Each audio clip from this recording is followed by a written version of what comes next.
You wake up, hit snooze, brush your teeth, choose the blueberry Pop-Tart over the strawberry. Free will, right?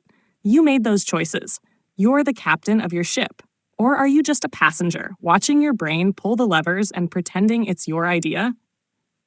Modern neuroscience and philosophy are converging on a deeply uncomfortable truth. Free will, the belief that you consciously choose your actions, is likely an illusion.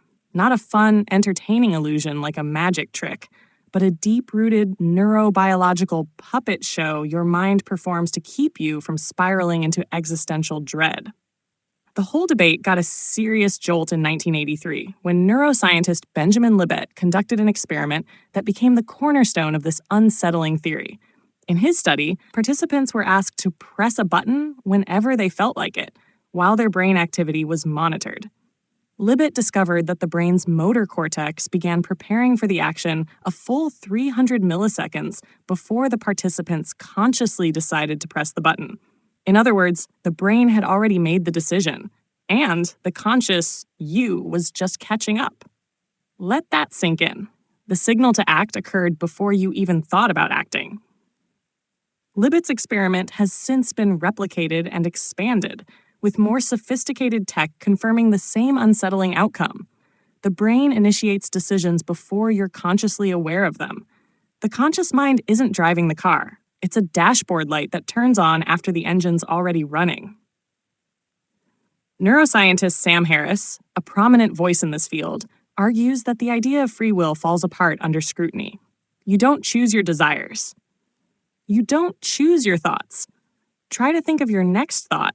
Oh, wait, you can't until it pops into your head. You are not the author. You're the reader, turning the pages of a book already written.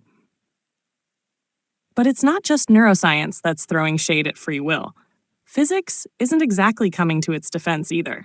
If the universe is governed by deterministic laws like gravity, electromagnetism, and quantum probabilities, then every single action, from blinking to falling in love, is the inevitable result of prior events. You don't choose your behavior. You inherit it from the Big Bang forward.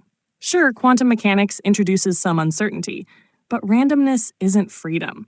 If your choices are determined by a random quantum fluctuation instead of a deterministic law, that's still not you making a decision.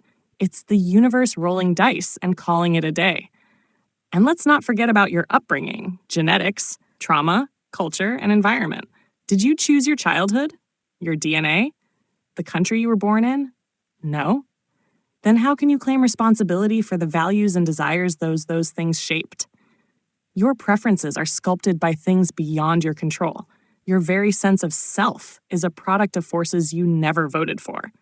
Even when you think you're being spontaneous, like changing your mind or doing the opposite just to prove a point, it's your brain, not you, that's calculating the need to feel autonomous and perform an act of resistance. That, too, is part of the programming. So where does this leave us? If free will is a hoax, does it mean we're just meat robots executing code?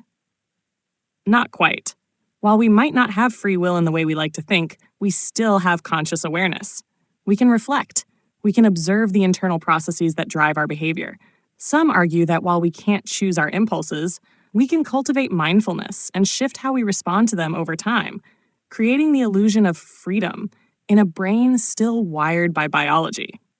In this model, free will is more like a feedback loop. You're not the origin of your thoughts, but you can become aware of them, and that awareness subtly reshapes the thoughts that follow. It's not total freedom, more like mental jazz, improvising on themes handed to you by forces beyond your control. But even that's debatable, because if you decide to practice mindfulness or change a habit, that urge came from somewhere too, probably from reading this very article. So if free will is an illusion, why do we even bother pretending? Because the illusion works. It keeps us accountable. It gives us a sense of meaning and responsibility. Society runs on the idea that we're in control, even if we aren't. Without it, morality gets shaky, the justice system unravels, and your therapist has a much harder time explaining your unresolved daddy issues. Still, knowing the truth offers power. If you're not truly choosing, then maybe it's time to stop blaming yourself so harshly, or others. Maybe compassion grows when we realize that no one really picked their path, not even the jerks. You're not the driver of your life, but at least you've got a front row seat.